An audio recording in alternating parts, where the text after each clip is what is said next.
Hi guys, and welcome to another session from the think tank. And I have a new background because this group are absolutely out of this world. And you'll see a little later that I'm not the only one that's out of this world. But we're waiting to go live on Facebook. So Mr. Zuck, can you please connect us? He'll connect us shortly. Is anyone going to sing a song or tell a joke? Gary, I think you opened up with the worst joke possible. So it's all uphill from here, which is great. So we're just waiting for Facebook to connect us and say hello. I can tell a joke if you like. Can you? Yeah, do, please. Okay. Yeah, sure. That'd be great. All right, then. Ronan, what is a pirate's favorite letter of the alphabet?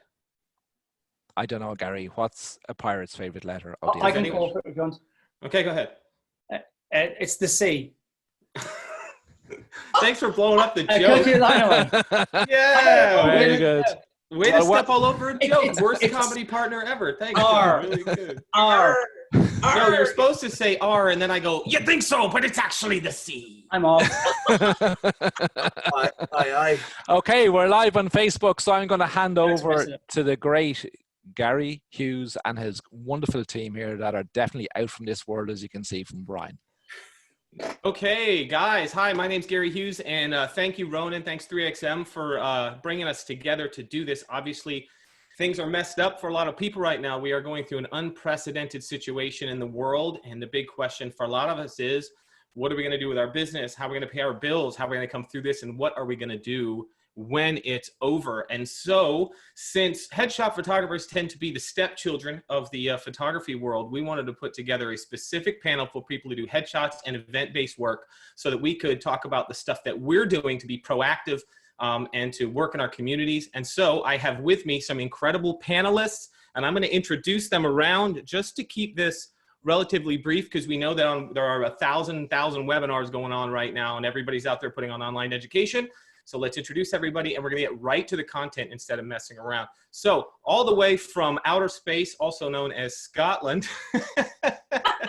Brian Muir is here from the Bridge of the Executor, and he is the owner of Air Image in the UK and specializes in a number of things, including volume and event photography, proms, dance, and other stuff. And so his expertise is going to be great. Thanks for being here, Brian. Good to see you. Okay, we have Kay Eskridge all the way from Arizona. Now, Kay is the owner of, let me see, Images by Kay, and she specializes in lots of things, but the reason she's here is because she's also a lifestyle and branding photographer specializing in empowering women, and that is a voice that we definitely need to hear from today. Hi, Kay. Okay, good. To make a Hi, Gary. Okay, my friend Dave Kalmbach from Markham outside of somewhere in Toronto, Ontario, Canada. He is an incredible headshot photographer, businessman, entrepreneur who specializes in high volume photography at corporate events. So it's headshots and events all in one. Hi, Dave. Hey, Gary. Hi, everyone. Okay, we have from England with beer in hand, incredible photographer specializing in actor headshots. We have Sean Gannon, who works in Bristol in London in England. And man, his expertise is going to come in handy today. Hi, Sean.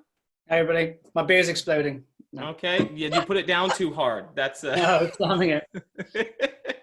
And of course, we have my friend Michael Price from Ohio is the owner of Fairfield Photography, who does a little bit of everything, but really has an incredible line in corporate headshot photography, event photography, and very, very good tips on proactive marketing to these types of clients, which we're going to talk about today. So I didn't leave anybody out, did I?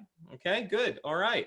So let's get right into it. Now, I have this divided for us because we had a nice long chat the other day where we talked about how we want to approach all this stuff. And the ideas that came from you guys in this incredible panel was so powerful. And I wrote down some of this stuff, and there's more than we can fit into a webinar today, but I've really got it broken down into 3 sections. The first one we're going to talk about is sort of your mindset and your messaging to your clients, what you should be putting out right now as far as your image and identity and how to relate to your clients during what's going on. Then we're going to talk about maintenance and infrastructure, things that you should be doing with your business to get ready to move forward. And then finally, in the third part, which is the sexy part, we're going to talk about marketing, ideas that this panel of geniuses has come up with in order to market to people as we come out of this and people are going to get ready to get back to work. And these are going to be some incredible things you can do to pivot and switch your marketing to be even more proactive and to bring in some new income into your business. So you guys ready to go? 100%. All right. So starting up with our mindset and our messaging, I want to talk to Kay first. Kay, you were talking very specifically about rebranding and putting a face on your business. What are you doing to communicate with your clients right now, and how are you messaging with them? Well, ironically, after our conversation, I came up with something and I wrote this and posted it this morning, and I think it really exemplifies my strategy and what it is that the message I want my clients to be hearing and seeing from me directly. And that is simply a post that I put, "Dear client, I'm in this for the long-term relationship, not the short-term hustle." That was the post. And then I said, "I know these statements to be true. I believe in my clients and they believe in me. We're all in this together. When we get through it, we'll all still be here believing in each other." So I think letting my clients know that I'm still here, that we've weathered the storm. I've been in business for over 35 years. So we've seen a lot photographically come and go through society. And I am here and I will be here. And to take this time for me to be able to speaking with them about their messaging and what they're wanting to say when we get through this, or now helping them prepare for a visual opportunity, and taking this time to reset and pivot, which is what you said. So I'm just giving them the same guidance that I'd be giving myself right now. And I look at it like, what do I need to hear? What do I need somebody to tell me? And that's what I'm sharing with them. I think that that's an important part of the messaging, is making it about the client. And so in terms of messaging, one of the things I've seen a lot of people doing that I think is incorrect is reaching out with specials and discounts and offers and ways to sort of monetize the situation. And since you're so into branding, I want you to expand a little bit on not sending out a negative message. Thank you. And that is something that I've created a worksheet. It's a visual brand discovery questionnaire that now that I am reaching out to the existing clients that I either had in queue and that were ready to start working with me, or asking them, and this is so crazy, ask your clients who they would recommend that you get started with. Just physically ask them. They may have a dentist or a makeup artist, or, you know, using them to help you grow your immediate field of dreams, so to speak. So you have an opportunity now to reach people that maybe really hadn't started to think about rebranding, but now that this is a reset, it's a perfect opportunity. And utilize that, say those words. It's a perfect time to pivot to positivity and work towards building a new message, a facelift, if you will, so that when we are able to be in front of each other again and work from behind the camera safely, then we're ready to go. We've already thought through everything on this questionnaire, and I will make this questionnaire available in the end. It's several pages. I'm happy to share it with any and all of you. So and we'll put that in the Facebook group. That's going to go into that Think Tank Facebook group, which if you're not already a member, we're going to post a link to that here in the chat. Ronan and his team are on top of that. Join that group and you'll be able to watch the replays of these. And not only that, but go watch the other webinars that are being put on in Photography Industry Think Tank.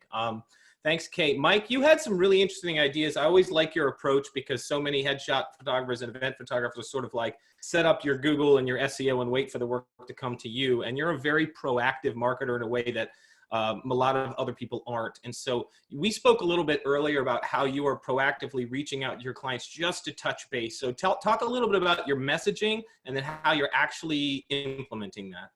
Sure, Gary, thanks. So actually I cover some of the messaging now, and I know we've got a section coming up in a little bit about the marketing, and I think I can talk a little bit more on the specific marketing approach, but to kind of amplify some of the things that Kay was talking about, now is not the time to put the hard sell in your clients.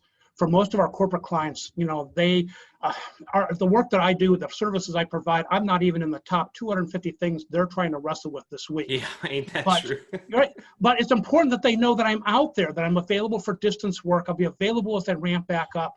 So my emails to my clients have been real short and simple. It goes something like, you know, hi, these are difficult times. You and I are working hard to adapt to new ways of working with our employees and our customers. Please call me if there's anything I can do to help you with my videography or photography services that'll help you communicate better to these groups. I'll be back in touch once we understand how and when the business is going to be allowed to resume. But in the meantime, I hope you and your team stay safe, period. That's all I'm doing. because really my goal around all this is really trying to focus on that. I want this to be front of mind. I want to know that them to know that I'm out there. I want to help them. I'm not selling. I want to be able to provide a service, but it's one of those touches that I'm here, I'm available, and hopefully it's one of the names they're going to remember as they start ramping back up and I reach out to them again, that I won't be at the bottom of the list. I'll be somewhere near the middle, and easy for them to kind of recognize, oh yeah, and Mike can help us with this or this. We need to get him involved in that part. So really my Staying message in right now front is of your very simple. clients is important, is what you're saying. Exactly, but keeping it simple. It's not the time to sell. All right, and I want to open this up to the rest of the panel. And guys, just so we keep it orderly, I know there's a little lag. We have people all over the world literally in this room with us. What is, any thoughts on messaging and stuff that you've seen that's cringy? What are you communicating to your clients right now that could be helpful? From our point of view with us, our clients are actors, so they're individuals rather than being businesses. And I know a lot of people who do have events don't have businesses as clients rather than individuals. For us, our messaging is we've started to help them more than we were before. Everyone's always wanting to blog more and give more information to their clients, and that's what we're now starting to do. And the fact that all of our clients are also all individuals, all trying to work. Every production's been shut down, every theatre's been shut down, so they're not working. So we're thinking, what can we do for them? And we've always been strong bloggers with regards to kind of featuring actors, but we're now starting to produce a lot more messages that are going to help actors long-term with some information. We posted a blog post today, which is the longest blog post we've ever done, which is just over 2,000 words on the 5 platforms that actors should be on and how to get more coverage and more exposure. There are actors who get jobs because they've got 100,000 followers on Instagram or wherever it may be, as well as being talented and amazing and everything else. So we have listed the 5 top places they should be, what the pros and cons are of them, what the barrier to entry is on them, what benefit it is to them. We can list them almost in an order of what's going to work for them. So in the UK, we have Spotlight, which is the actors directory. And we also have Instagram and Twitter on there for kind of showing people, here's the places you should be now. If you're home and not doing anything like we're not, this is now the time to start building your online profile and get yourself out there. And we've got about 20 other articles, half in the pipeline, to then go out and help our clients to then promote themselves once they can start working again. So what you're doing is you're creating, excuse me, you're using your blog and all of your communication channels with your clients to help them be successful and focus on their needs. And I think that's important because especially if your job is working for people who are businesses and brands, it's only going to be in your best interest to help the entire community around you get back to work as soon as possible. And so trying to take your own little piece of the pie out and run a special or take advantage of it somehow, in the long run, it's better for you to provide resources and information to the businesses and the brands in your community so that everybody can kind of move forward at the same time as soon as this thing starts to recede. Yeah, I think that any resources we can give them, imagine the likes of F-Stoppers and so on, and all these other websites that have information for us that's free and that will help us to get better. Why can't we do it for our clients as well? 100%. I think that that's the thing, is maybe you think that your clients don't necessarily want to hear that from you, but if you're a business that supports businesses and brands, you're exactly the type of person and the type of business that should be putting out that kind of information to the people that you serve. I think that's really important. Now, you also put together some content ideas, right? Yeah. So hopefully we'll be able to give this away as well. I did a bit of an infographic yesterday with regards to helping other photographers to then create blog posts, because a lot of people are stuck for ideas. We're creative photographers. We're not necessarily writers. So I've put together, I think it's best, I'm not looking at it right now, but about 6 different points of how you can create easy content that is then going to fill up your website. So as long as you blog once, twice a week, Google's going to love that anyway. So when the dust settles, you may be higher up on Google anyway. Everything from interviews to listicles about 7 things that may be useful for you, for whoever it may be who's reading this in that thing. There's a whole list of things in there to give people ideas, then spark off other articles. And the more help you can give to your clients, the more Google sees you in authority, the higher you hopefully will then become on Google. That's awesome. That's really double dipping. One, you're providing great information. You're creating a great relationship with your client by being helpful. You're giving something that you can actually blog about and post on your social media, which is in turn going to make you more attractive for search engine results by becoming having more domain authority, having all of that subject matter on your 100%. website. That's absolutely correct. Okay, before we move on to our maintenance and infrastructure, I just want to hit up the two who haven't spoken yet. Brian, you have any thoughts on messaging with your clients at the moment? Hello everybody and welcome to my command center.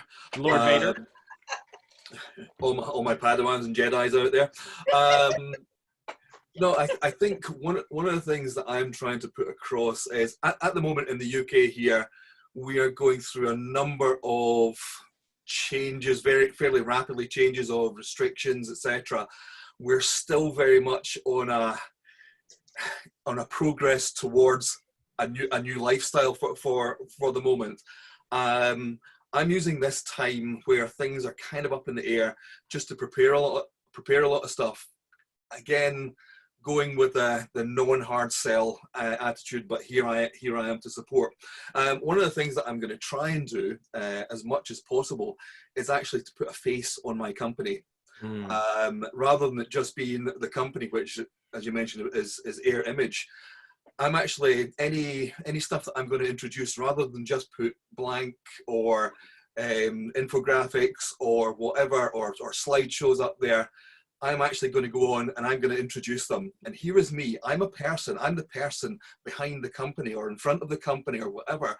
This whole thing is not just affecting a company, it's affecting Brian as a person. So therefore putting the individual who is behind or in front of your company out there to see folks, well, they're only a company, they're only a business. Yeah, but we're people. Relatability is huge, because one of the things in marketing is for people who want to work with brands that they feel connected to. And that's some terrific advice. Our business is the same. We don't put too much of a face on it because we want to keep it sort of general, but we switched in our email communications to, instead of the team, my wife and I and our name. And, and we're talking about what we're doing with our kids and how we're keeping them entertained, because we're small business owners who are stuck at home. You're a person, you're a husband, you're a father. Correct. As much as I hate putting this in front of anybody, I feel that at this stage, it's important to say, look, I am a person. I'm a dad. I've got my family to look after, the same as you have. So therefore, there's that connection. And I think that that's not an uncommon thing for people to be nervous or apprehensive about putting themselves in front of a camera. And that's not the only way to put a face on your business, but just to let your audience know that you, like them, are dealing with the same things, but instead of panicking, that you as a leader in your business community and in your local community are going to be trying to help other people along as you sort of discover stuff too. Dave, how are you messaging with your clients right now? Yeah, guys, these are, excellent points. And so I'm not going to go over, we're doing very similar things that we're preparing to speak about. So I think it's important, as many of you said, is you just don't want to go away. And as soon as you disappear, then people think you might be out of business, right? So getting the messaging across without the hard sell. I see photographers who are having promotions, and it's like, use coupon code VIRUS to get X% off your next booking. And we're not going to go that route. I think that's a little bit too much of a hard sell and too soon for where we are as a society right now, especially in Canada and around the world is the same. So I'm not going to go over the same points, but we're looking at doing very similar to what you guys are talking about. Okay, cool. And do remember that even though it may have not happened to you or someone you know, that this pandemic is killing people. And so that your messaging has to be very sensitive in that way. And then the minute your clients and your audience and the people that you reach see you as profiteering, you could hurt your brand very severely in the long run. And don't be surprised. And I've seen this happen with other photographers doing other things. Don't be surprised if you end up going viral and being in the national news in a very bad way. So keep that messaging on point and positive, and lead your community in this time, rather than try and siphon money off of your community. Okay, so let's transition into maintenance and infrastructure. I think we're all on the same page as messaging. And so now we want to get into sort of the nuts and bolts of things that we need to be doing right now in our businesses. And Brian, in our chat earlier, you had mentioned a strong networking with other photographers to sort of pull ideas off of each other and support each other. Could you expand on that a little bit? Oh, we lost your audio. Did you mute your mic? You muted your mic. There he is. Sorry about it, folks. Muted the mic there. So yeah, networking. Sorry, everybody. Networking is important. A bit like kind of what we're doing through Think Tank here, but also get it a bit closer to home. Locally, I think about a 40-mile radius from where I am, there is a group of photographers who have all come together to say, look, here I am, want to be part of this community, our local community here in Southwest Scotland. If you fall sick, I'm here to help cover a job if there are any jobs still going. Or you know, here I am to help cover if you need cover, if you for any reason fall sick. If you don't have a group, get one set up. Maybe you don't actually talk to other businesses. Big style, bad move. It really is. I think one of Ronan's catchphrases is "We're better together," or "We're in this together." Now's the time to start talking to other photographers, guys that you think, oh, I don't talk to them, they're my competition. Well, we're all in the same boat here. We're all finding ourselves under the same restrictions of trade. You're gonna potentially need help, or you're gonna potentially be able to offer help. Reality is that for the events industry, however you define that, we had a chat just before we came live here. What is an event? Some folks consider weddings as event, etc. When I'm talking about events, I'm talking about volume jobs such as proms, social balls, black tie, that kind of event, corporate stuff where we are shooting and we're printing on site. The chances are that nothing's going to go ahead for, certainly in the UK, at least the next 3 weeks until the government reassess where we are. But I think potentially considerably longer than that. Events which have been organised can't just come back like that. They're going to need time to build and schedule them. I also think when we lose a job as event photographers, we're not just losing one sale. We're potentially losing 200, 300, 400 or more potential sales. That's a lot. That's a lot to lose. So we've got to be looking at when the business comes back, and when the business comes back, I think it's going to come back big.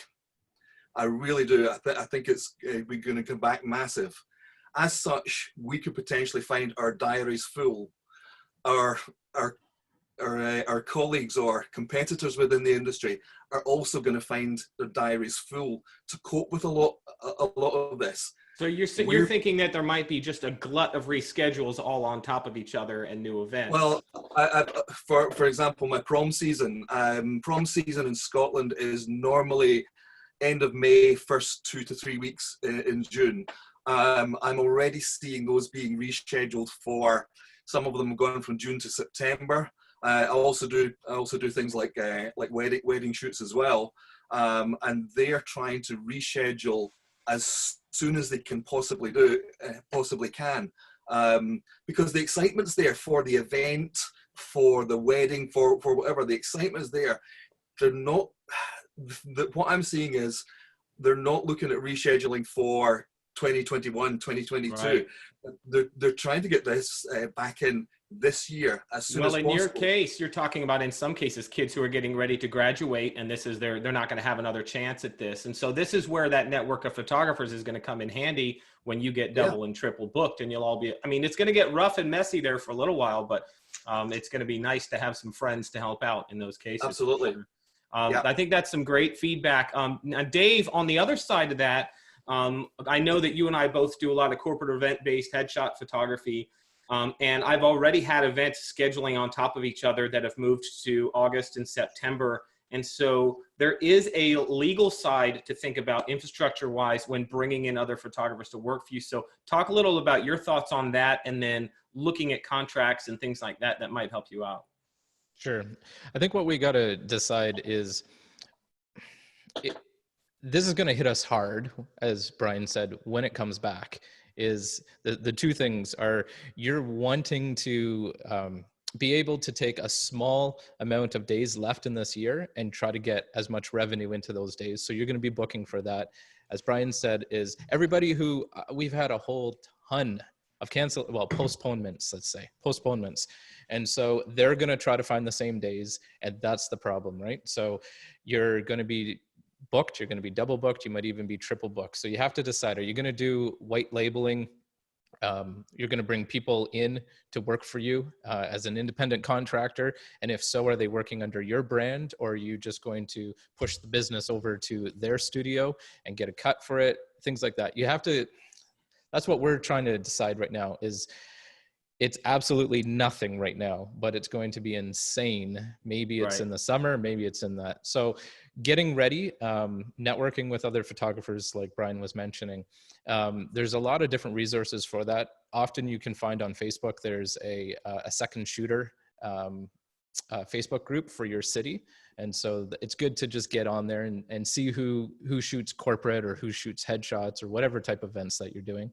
But having an independent contractor agreement already in place, we use them all the time. So we have that in place. Maybe some of the photographers that we're speaking to are lone wolves and never shoot with other people, right? So it's similar to like a second shooter contract, but have something in place. There's lots of good resources. The LawTog, and Gary, you've worked with some other contract template suppliers, and then you get your local lawyer to actually review it, right? Yeah. So the big thing in our contracts that we just got hit very hard with is making sure that our force majeure is written well. And it basically is, what happened is early, like over a month ago, we started getting postponements. And one was from a very large airline. Another one was from the largest retailer in our country. And then some large hospitals and other places started postponing, but they were just doing it out of seriously an abundance of caution, right? Like nothing was legally banned at the time. And they're just like, we might have some problems because we have people coming in internationally. They might not feel good about getting together. And so they came back, and what we had to look at was our cancellation policy. That's it. And they're like, okay, well, you canceled. We were very lenient, and we said, okay, we kind of see what's coming. So we'll just apply your retainer to the next event. Okay. But now your cancellation policies in your contracts, talk to a lawyer, not getting legal advice from any of us on this panel here, but not any lawyers on this panel, not one. No lawyers here, but your cancellation policies have been thrown out in the garbage, basically, because we're at a point where it's legally impossible to shoot the event, and it's legally impossible for them to host events or shoots or whatever. They don't have to just be events. It could be somebody coming into your studio for a shoot, things like that, right? So it can't happen. So basically what we're doing now as a business is we are completely rewriting our force majeure clause to state, like, if there's an epidemic, we never had the word epidemic before in our contract, and we're adding it. And what we're doing is those retainers, there's a really good think tank webinar that was posted recently about financial strategies. And so Mary, I believe, was on that and saying, guys, don't use the retainers that you're getting from your clients. Don't spend those, put them in another account. That's one thing that we're doing, because if it's all in one account, you just start using it for your overhead expenses and things like that. So big thing that we're working on now is cleaning up our contract going forward, because we don't know how long this is going to last, and we don't know if it's coming back next year. Like, we might have another event like this that maybe comes back next year or the year after. It's a matter of time before something like this happens again. And whether or not it's a pandemic, I think you can count on every 7 to 10 years in business, a terrorist attack, a natural disaster, a financial collapse. Every 7 to 10 years, something big is going to happen that's going to clear the board of pieces. And to have that in your contract and word it in such a way that you're not going to get devastated financially by it. I think that's an incredibly important piece of advice. That's really, really good. Now, moving on, I want to have you touch on one more quick point. In your contracts with people that are booking for stuff for, let's say, the following year, and you had mentioned that you're changing the amount of your retainer to make your clients more likely to go ahead and book, even though they might be nervous. Yeah. So what we did is, and what most probably the photographers on this panel do, is take a 50% retainer, and you can learn. There's lots of good webinars. PPA has one, ASMP has another one. We'll put the links in the Facebook group to learning about all this. But we used to take 50% up until like a couple of weeks ago, and now what we've done, and this kind of correlates with what we're going to talk about a little bit later in the webinar about lowering the barrier of entry, is people get really scared. And even if their event is maybe 6 months out, they want to book, but they don't want to book because they don't want to lose money. So what we've done is we took our 50% retainer and we shrunk it all the way down to $100. Okay. Now that $100 is due at booking, and then the remaining section of that 50% is now due once the government lifts the ban. Okay, so when people can assemble again legally and when venues are opening up again, that's when the remaining 50% of whatever's remaining in that 50% retainer is due at that time. So this way. Yeah, I get it. So we're going to touch back on this and go into it even a little bit further, but I just want to be clear on the point there. You're not lowering your prices at all. You're making it so that your clients who might be nervous that this is going to happen again, or that this is going to go on a super long time, that they'll still commit to you. Exactly. And also you're not going to end up having to really test out that force majeure clause, see how robust that is when this happens again. Yep. Okay, cool. All right. So I want to move on a little bit, and Dave, we're definitely going to come back to you on that. Moving in, I want to talk to Mike a little bit about this, because I think that we sort of touched on delving back into your contracts and your systems, and you are a systems guy. And so while we have time where we're not shooting, I'm not saying we're not busy. I have 3 small children at home, and I don't know about you, but I'm waiting for all this spare time that we're supposed to get while this is going on. But Mike, you've got some really, really interesting thoughts on systems that you can implement, including, we talked a little bit about bringing in second shooters and other people to cover you, and how you have systemized it so that when somebody does shoot for you, it makes their job a lot easier. Thanks, Gary. Yeah, one of the things you think about here right now is downtime is found time. Think about that we do a lot of our work today by the seat of our pants. I don't have a studio per se. I do almost all my work on location, which means I need to pack all my stuff up, take it on location, set it up, shoot, pack it up, and get it back home or on to the next gig that day. A lot of us, if we don't really write down what we do, have a process, every time you set up and pack up a session, you are reinventing or rediscovering how to do that, which is going to take longer time to do that.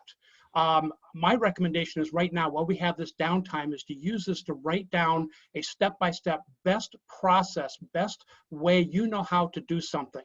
You have no idea how much time this is going to save when you need to do like your system setup again, or your portable studio setup. If you later find a better way to do something, adjust your process a little bit so it always reflects the best practice and the improvements of getting better. I have a 3 to 4 light portable studio set up. It all fits in a Manfrotto rolling bag. I can set that up in 35 minutes, including green screen, computers, cameras, tripods, tethering, the whole thing, 35 minutes every time, because I've written down the process to be able to do that. Now, I didn't write that down once. You know, I wrote it down, I did the process, realized I missed steps. Some steps were repeated, some steps were too long, some steps weren't necessary, and I refined that. I've probably been through this 50 times to get it to what I call now best practice. So not only is this something that's going to make you faster when you work, but if you hire somebody to cover a job for you, you can hand them that spreadsheet or that list and just go, this is exactly how you set up this entire thing, and shoot it. Right, and actually go one step further, because you're taking a little bit of that DNA out of your brain and putting it in this document. You can actually go and give this to somebody and say, can you do this? You know, I'll do a quick screen share here. This is kind of what my screenshot, what my checklist looks like for this stuff here. It's a little PDF document. And the one that we have here, if I hit the share button, there we go. And let me know if you see that. Make sure you clear your browser history first. Actually showing it on, yeah, there you go. Can you see that? This says Black SIT. Yep, we got you. So this is black background, sitting pose, low ceiling situation where I have to have the subject sit. And this goes through every step. It's got, contracting, preparation, pre-event, what I do the night before, charging batteries, setting up parts of the system. This page here, and I'm going to I'll talk about, how I'll share some of this in a second.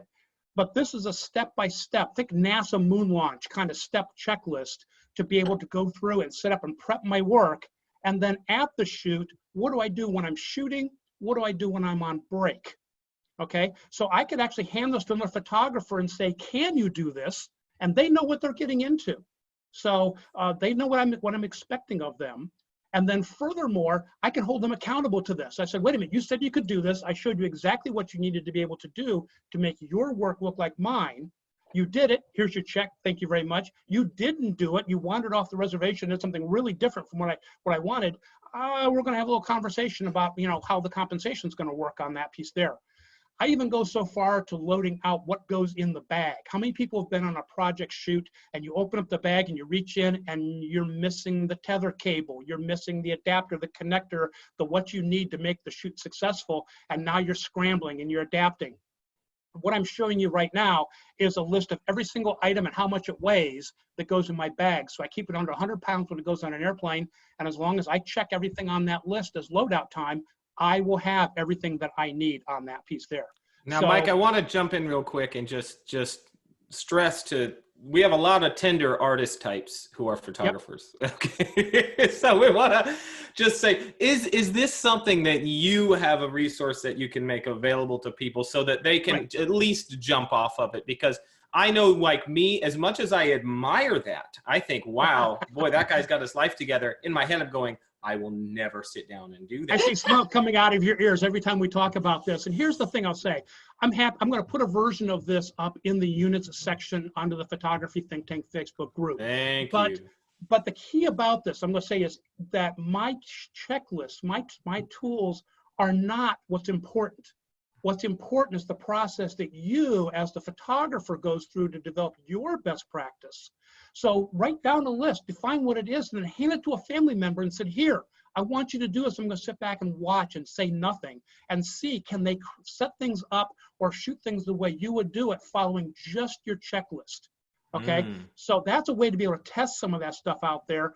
So the process of you coming up with your own list, and whether it's 13 pages like mine, or it's an index card, but it works for you, and it gives you that common communication tool to talk to those associate hired photographers, or just makes your life a little bit easier, makes you look a little smarter in front of your client.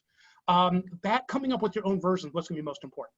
Yeah? I think that's an incredible point, and not only with your shooting setup, but I would even take it one step further. If there is anything in your business, because recently we switched to this past year, automating even our booking process and writing workflows and emails for everything, and everything is systemized. And I know for many of us, if we're photographing headshots, especially individuals in the studio, a lot of times efficiency is the thing that makes your business the most profitable. And so sitting down and systemizing that in every way you possibly can, now is really the perfect time to do that. And so the more systematic, the more replicable, and the more efficient your business becomes, the more money you keep. And I think that's an important point to make. Now, going on with that, I think that, Sean, we had talked a little bit about your website, your collateral, going back through, and because you run a very high volume business, even though most of your work is individual portraits in the studio. And so some of the things that the infrastructure that you have done to make your business more efficient, you're running 50 sessions a week at 2 different locations. So talk a little bit about your process going back through your infrastructure and your website. That makes sense. I could do. I have a process.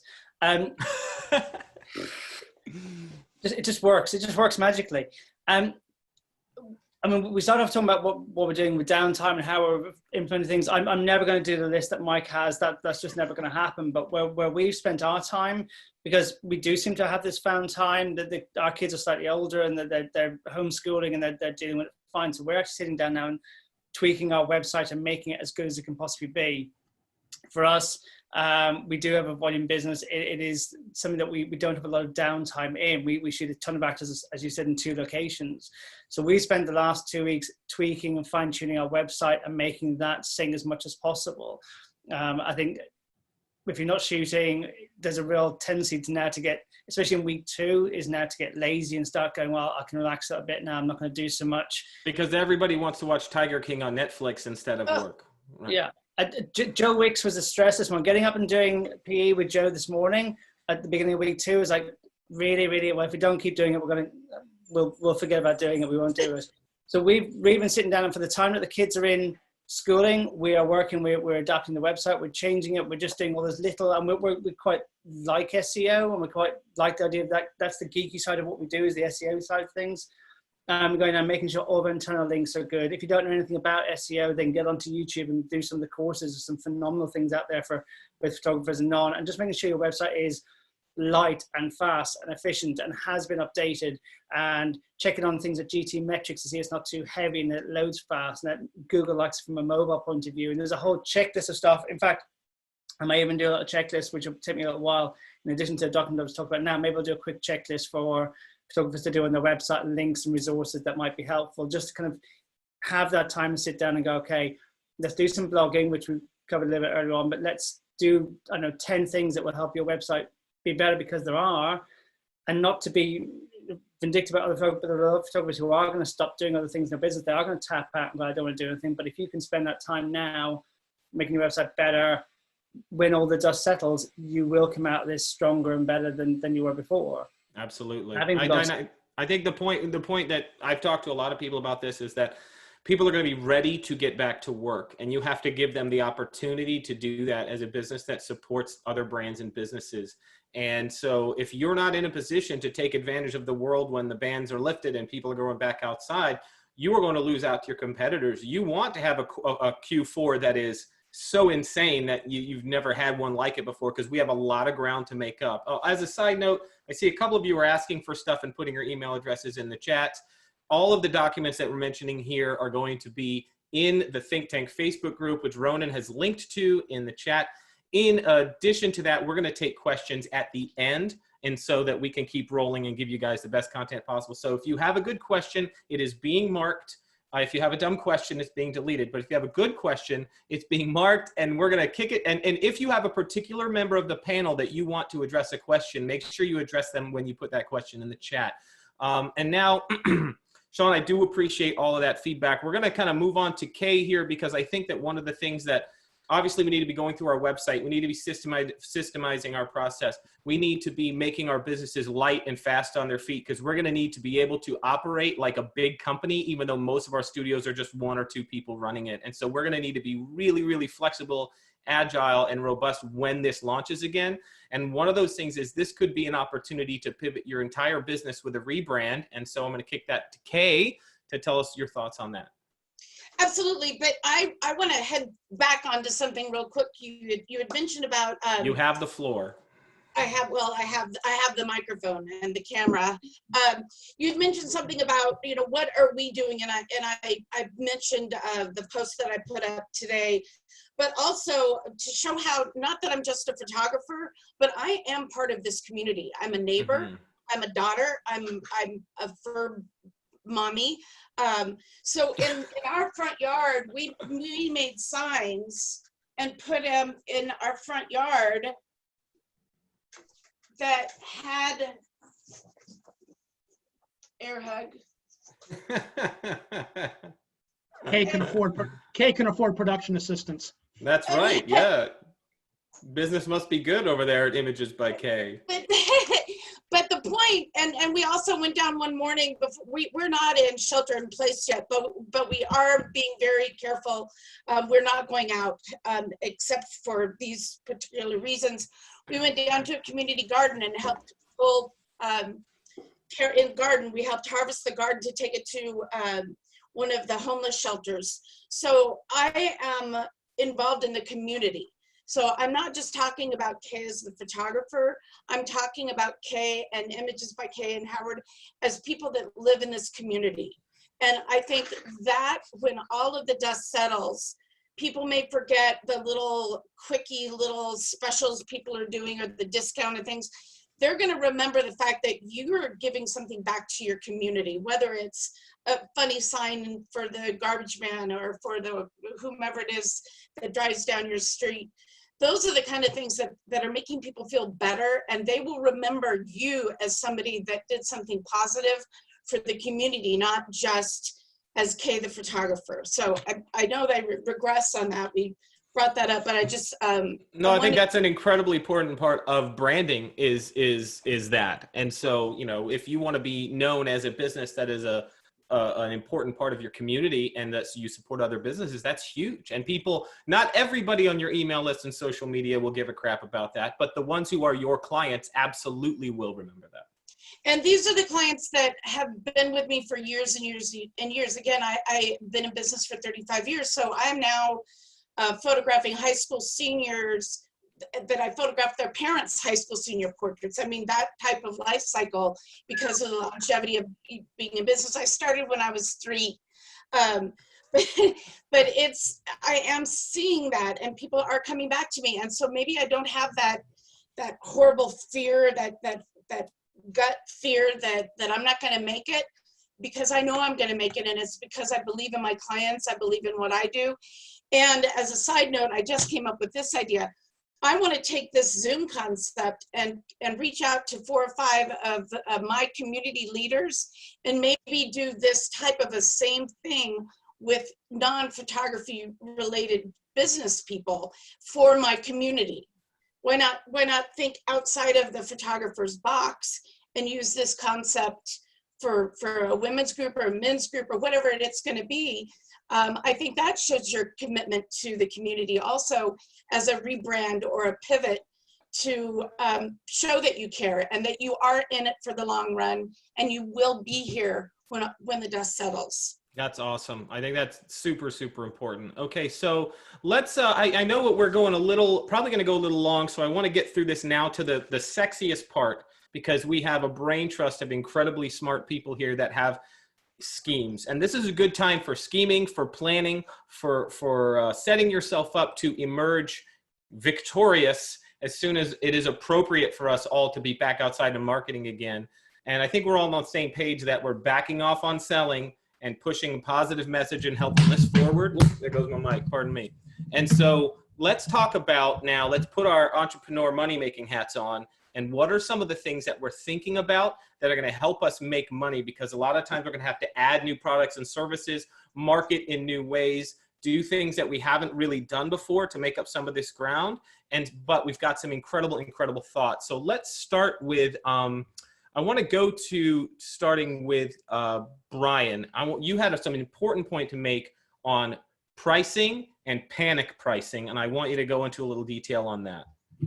Okay, thanks, Gary. What we do as photographers, we are a luxury. We're a luxury item. We're not one of the necessities of life. It's something that people want, but they don't always need. That is the reality. And as Mike said earlier, and was it something we're 251st on the list of things to of things that people. That's a little higher than I would think, Mike. Absolutely. There is the thought process of how do we bring back business? You know, do we cut our prices? Do we? To be honest, I look around places and I'm not seeing coronavirus sales. You know, right. I'm not saying, going out of business sales, that type of thing. I'm not seeing that. And if we panic, then we stand to lose a potential lot of revenue. One of the other webinars I was involved in was that we cannot appear desperate. We cannot appear desperate to our clients. If you've got to the middle of the ladder, it's a long way back to the middle of the ladder. If you go back down to the start, don't appear desperate. As small businesses, we've potentially lost out on a few weeks, maybe months of business, and we cannot afford to reduce that potential revenue any further. Um, And I think one of the things that I thought about when we had talked last time is you had mentioned something that made me think, if you there are going to be clients that you have that can still afford you, and then there are some that are going to be hurting for a little while. Yeah. But if you lower your prices, you're going to not only, you may get some of this back, but you're going to lose all of this that you would have had.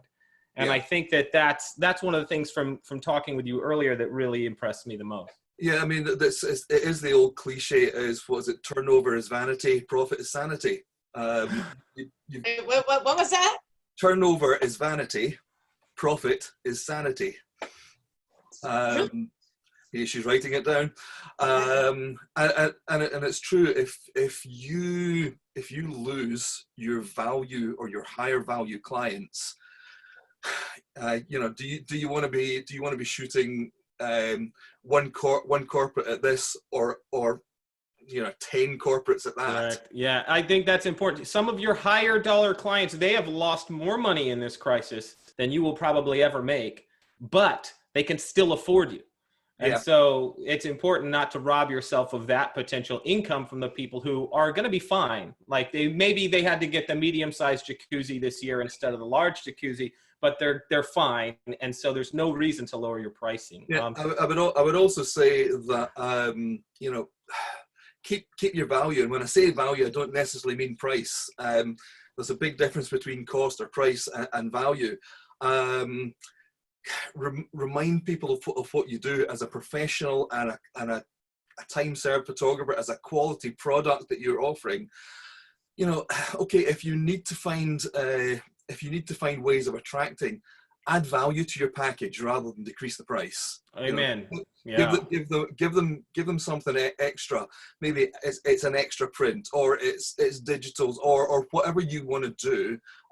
Add value to what you do. If it's, you know, if it's an event style of things, you could potentially say, well, okay, because of what's happened, we will say we'll give you a print, and when you order a print, you'll also get a social media size image with your add something that doesn't cost you more money to create, and it doesn't reduce your with your branding on. Of course, don't cut prices, add value.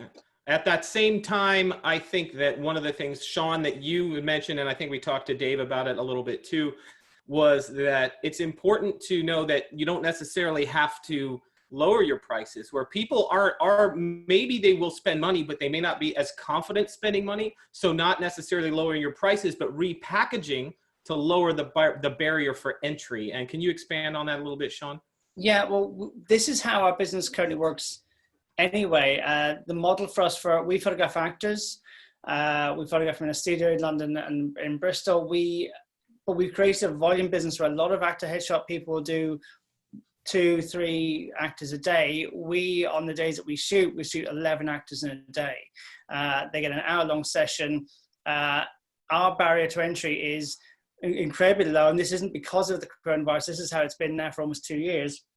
And the fact that they pay, very similar to how a portrait photographer works, and the fact that they pay for a session fee, and then that gives them the time and one image. In fact, they can refund that if they don't like any of the images, and then they buy images on top of that. So same as going to a portrait studio and having a $50 session fee, and then buying products when you come back for your viewing afterwards. We do a very similar premise in the fact that it only costs them, in fact, it costs them £30 UK, so $45-ish US, and I don't know about Canadian, but it's to then... That's like 1,000 Canadian dollars. About $1 billion in Canada. And then they come in, they get an hour. We do a very fast session where they get 5-6 looks. It's got a huge amount of value for the money. They then go and they can then buy single or package images. We do it all through Pixel Online. We don't do sit-down viewings with them because there isn't time. Our hourly rate is relatively high compared to the guys who are doing the longer sessions for perceivably higher amount of money. We're just doing a lot of churn. I'm an ex-wedding photographer and I like the speed of working very fast. So we think that we're positioned very well for when the dust settles.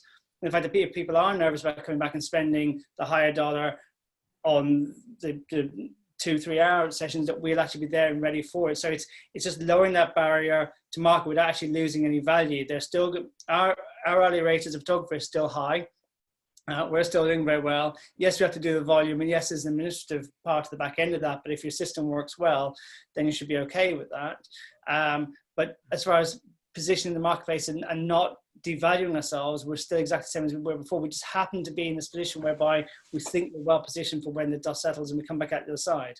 I think that's a good idea, because as headshot photographers, and we view it as a commodity business, many of us, including myself, get that money up front. And let's say it's 300, 400, 500 for a session with a headshot that includes XYZ. And Yeah. some people may be nervous about laying that money out, even though they might have it, because of what's going on and everything slowed down a little bit.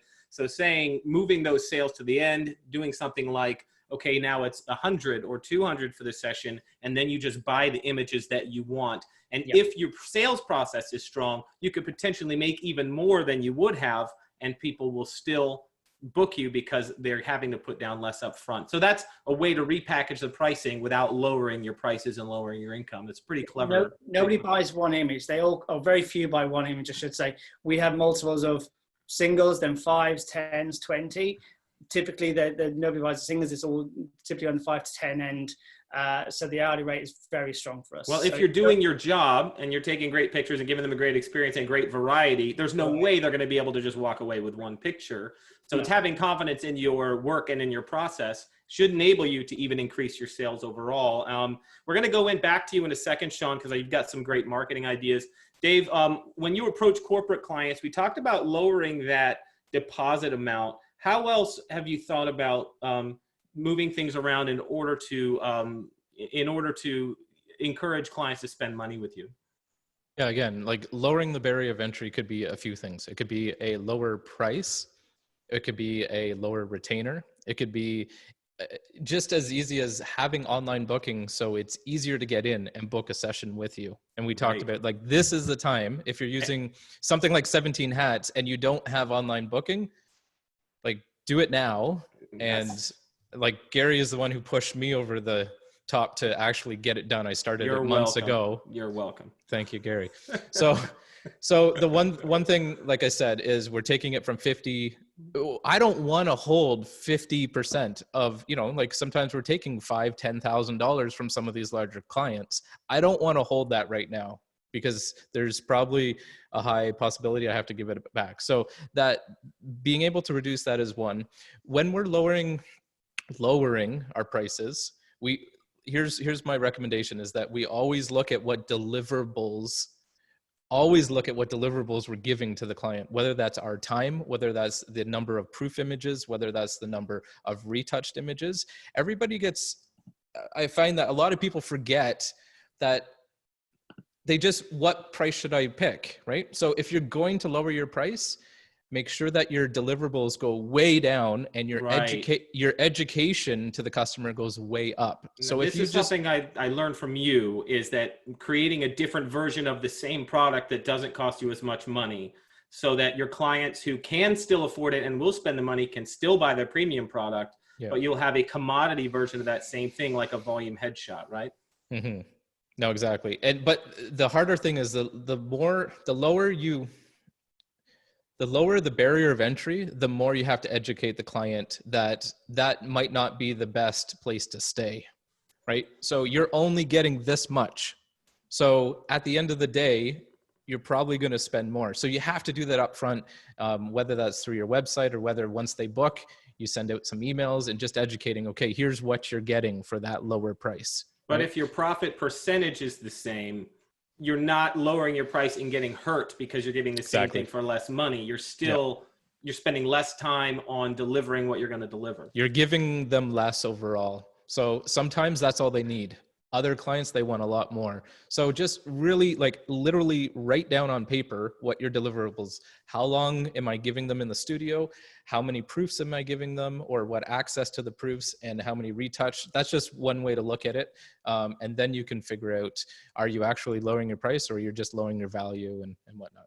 So one of the things that we're going to implement is we're having sessions where somebody can actually choose the image right there on the spot, like literally do their image selection before they leave the studio, which saves you a ton of time. So building an extra 10 to 15 minutes at the end of a session can save you a couple of hours processing and uploading and all that other stuff. And that's a way to be able to create a less expensive to produce version of something similar that they can even upgrade into something else, even on the spot if they choose to. So Dave, that's some awesome stuff. I want to go to, let me look at my notes here. I want to go to Mike, because Mike, you've got some interesting thoughts on passive versus active marketing. And so since I really look to you for guidance on this myself, what are some of the ways, some of us that are used to our SEO is really strong, we're used to just having inquiries and not having to chase a whole lot. We've got great word of mouth networking. And for those of us who rely on stuff just coming to us because of the reputation that we've built, that tap may slow down a little bit. That may start to get cut off. So what are some proactive marketing ideas? Thanks, Gary. Yeah, and so in full disclosure, in a former life before photography, and this was probably 14, 15 years ago, I actually worked for a large IT consulting company, and I was in technical sales for that. I was responsible for selling and placing 35 people, keeping them billable and busy. My mentors through that time was my father, Don, who was a career salesman, and Dan, who was my boss at the time and a former IBM sales rep. These people shared skills for selling at the corporate level, which are different than selling at the retail level. So when you're selling a corporate type of work, at least the way that I'm trying to approach it here, it's not passive, what I'll call catfishing, phishing method, where you're sending out marketing collateral, have a pretty website, and you sit there and wait, and hopefully somebody stumbles upon that. You know what catfishing is, right? I mean, fishing part of that, you bait a hook, you toss it in the river, and then you drink beer until a fish bites your worm and you catch the fish. You spend a lot of time sitting there doing nothing other than drinking beer, waiting. So instead, I think about my sales, and I want people out there to think about selling more like professional bass fishing. These people get in a wicked fast boat. They go to the most promising place for big bass. They toss the perfect bait with the perfect presentation, and they fish until there's no more action in that spot. Then they get in the boat and they go to the next spot and they do the same thing, and they're flailing the water and they're catching big fish. They're targeting big fish. Catching bass is not based on luck. It's based on skill and how many times you put your bait in front of the fish.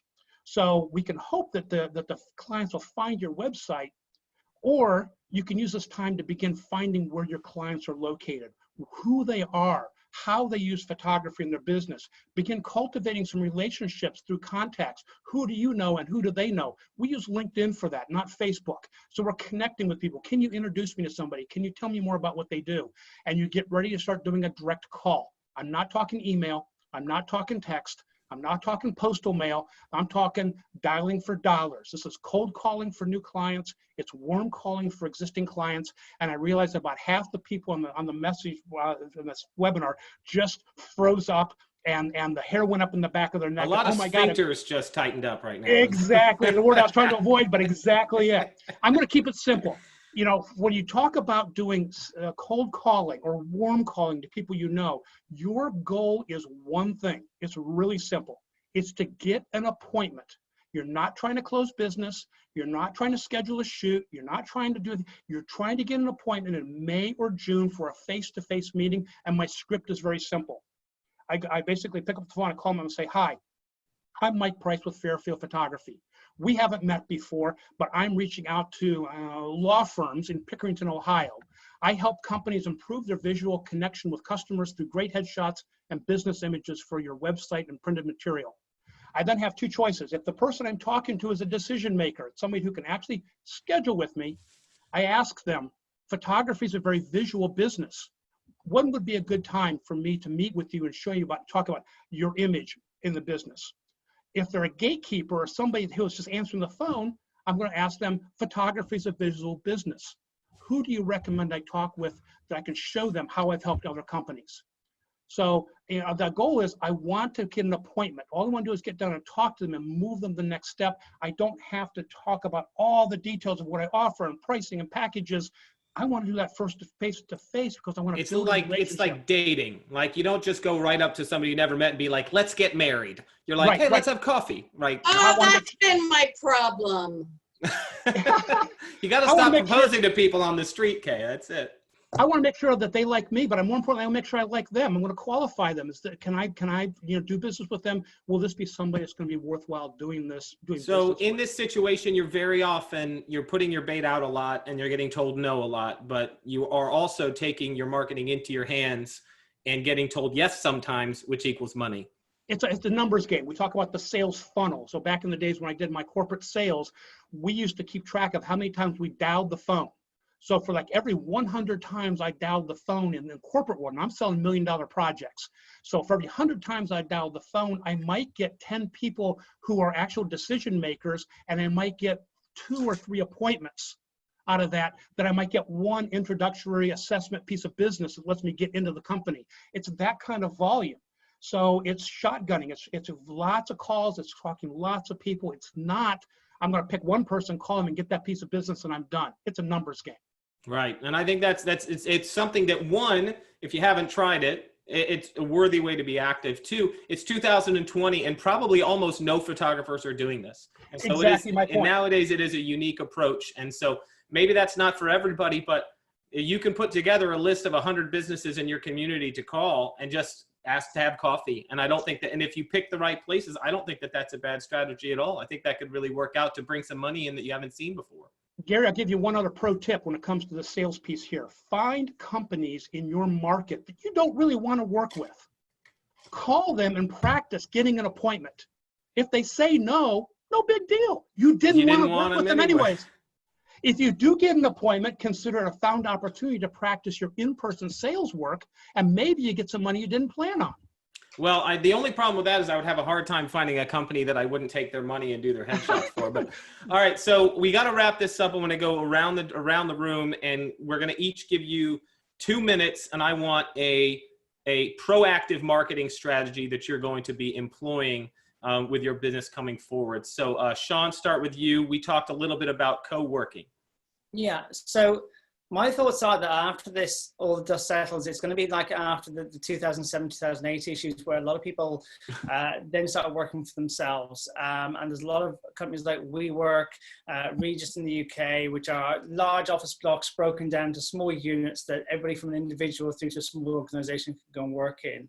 I think a lot more people are going to be working independently after this than they were before because they've been through what they've been through. We have done a few in the past and we'll continue to do them now, which is essentially a school photo day within a serviced office building where we'll go in, we'll set up. We have to get the connection and kind of Mike's idea of picking up the phone, talking to center managers, whereby they can go and talk to their tenants and say they've set up this amazing service for a day whereby people can come in, book a 5-10 minute session, get a nice clean, if it's corporate, a nice clean white background headshot for use, and then promoting themselves and their businesses. They now try and push themselves back out into the marketplace and prove for their LinkedIn and for their websites, and if they're setting up as individuals, that they've got a good strong headshot to go forward with. So working with co-working spaces, call them what you will, for getting as many bums on seats in a short period of time as possible. That's an absolute win-win because you're taking the research out of all of these small businesses that can't necessarily afford to hire a photographer. You're going to go into a co-working space, working with the people who run it, and you're providing value for the tenants, which makes the co-working space look good. And you're also taking the difficulty out of finding a photographer, going and having their headshot done. They could do it on their lunch break or make appointments. And like Dave said, using online scheduling to be able to have people sign up for that. So that's a really cool proactive marketing tip. Kay, give me something, 2 minutes, proactive marketing that you're going to be working on with your business. Go. I'm going to do, I'm calling it partnership marketing. So I'm going to do some brainstorming about some of the local businesses that I do business with, that I know my clients do business with. I'm going to set up a Zoom call similar to this, and I'm going to actually go boots on the ground in my own little protective office and brainstorm with other like-minded professionals in Phoenix to see how we can help each other move forward and come out of this better than we were before. I think that co-working space is great. I also think that co-marketing is incredibly important. Find other businesses. Everybody is going to be desperate to get back to work, and you can make some great relationships and partnerships with other businesses. Okay, Dave, give me a proactive marketing tip. Turn your mic back on, Dave. It's on. Okay. So Once this is over, there's going to be a lot of companies without workers. I know a lot of my friends were laid off, and they're going to be looking for new companies so they all need headshots for applying for new jobs and things like that. So Catherine and I have been talking about maybe doing a little bit of our own, of offering a free service for a day. Come get a quick mini headshot. But we don't have to pay for this all the time, because us and everybody on this panel has taken a massive hit. There are a lot of companies that would love to get behind free headshots for those who were affected by Corona and whatnot. So we're going to be reaching out. We've worked with ZipRecruiter. We've worked with some other recruiting firms and things like that in the past, where they sponsor us and we go to trade shows and shoot. But it's going to look a little bit different maybe once we get out of this. So we're preparing to talk to these companies to say, look, you sponsor us, you pay for the service, and your branding gets all over it. This is courtesy of you. It's what we do for clients. And this, I think, is like a prime opportunity to make Google look good, to make whatever big company that wants just to pay your small bill to do this and cover it. So we're going to give some for free. We're also going to get companies to pay for us, and we're just going to be a marketing vehicle for them so that they look good. I think that's fantastic. You're providing an incredible service, and you're giving a company a branding opportunity. Chambers of commerce, local universities and colleges, local companies, the company town. You know, everybody's got a big company in their small town. Like, these are some people that are going to be really looking to replace some of their workforce, and there are going to be a lot of people looking for jobs. And I love that, Dave. That's fantastic. Okay, Brian, give me a proactive marketing tip. You got 2 minutes. Okay. Couple of ideas, but I'll start with idea number one. We've got idea number two. Okay, big thing is get in touch with your clients. Be part of their team. Listen to them. They're going to have to make a plan of how they're going to come out of this situation. Be on that team that helps them get out of this. Whether they need images for marketing, whether they're planning fundraising events, whether they're planning community events, celebration events. Listen to them, become part of their team or their relaunch situation, and guide them towards services that you can offer. So if you're on board with your clients, if you're close to your clients, you don't become somebody who's selling them something. You're helping them to get all that business back. I think that's great. That's as we said, being client focused and being a solution. Your job is to be a solution for your clients, not a pest, not a nuisance, not a desperate vendor trying to cling on. It's like, come on, we're all in this, let's rock and roll. And I like that, being proactive and saying, even going so far as to saying, hey, these are some ideas that we're thinking of, and we're looking for other local businesses and clients that want to be a part of this. And so let me know if you want to be on board, reintroduce yourselves to your clients, and get together and partner and problem solve. I absolutely love that. And so we'll finish up with you, Mike. Besides calling and harassing people, which I think is a great idea. Well, give me a good Mike Price proactive marketing tip. So I'm going to amplify a little bit what Brian was just saying there, because a lot of times we walk in some place going, I'm a photographer, I have a camera, I have photos, I want to, this is my product and I want to sell it to you. And my challenge to everybody right now is put yourself in the shoes of your client and think of the world they're in right now. The challenges they're going to have ramping up not only for their business, but their own employees and running their organization. Think about the challenges they're going to have. Make a list of those challenges. Talk with some of your friends outside the photography industry. What are the pains around the business that they anticipate happening? And then sit down and figure out the things you can do to mitigate those challenges. Build an active person-to-person sales script, and then practice that, asking those probing questions that lets you try to discover, are they having the challenges you've anticipated? And then being able to offer them solutions once you've all agreed that those are the common problems you have. You want to be seen as that problem solver, not someone selling something. If you have a look at my business card says Mike Price, managing member of the LLC, principal photographer, and problem solver. That's on my business card. So I want to be able to show people that we can help them with their problems, not trying to sell it. Practice that flow, practice those scripts until it's natural and genuine with your voice, and then go out and make it happen. That's a great brand message. And now it's time for everybody to actually go out and live that brand message, be there for your clients. Ronan, if you're on, I think we're good for Q&A. Yeah, I think you've addressed most of the questions already, guys, but there's just one or two that are still hanging around. So one of them is they're thinking of giving a voucher to healthcare and first responders of $100 per session for some time in the fall. Do you think that's a good idea or a bad idea? Let me go ahead and who wants to take that? Who feels strongly about that one? Nobody? Okay. I'll jump on that. I'll jump on it for a second there. Go ahead, You know, Mike. the idea is you still want it in the back of our minds. I'm going to put my business hat on for a second. I still want to try to get something long-term value out of it for the investment I'm giving away for the benefit to the first responders.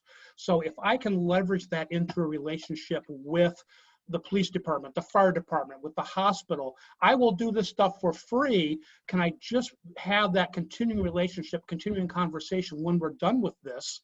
Then, you know, there's a little something I can stick in my pocket. Now I can deliver all my benefit. I can deliver all that value. Money's not changing hand in the moment, but I'm building brand. I'm building relationship with that person.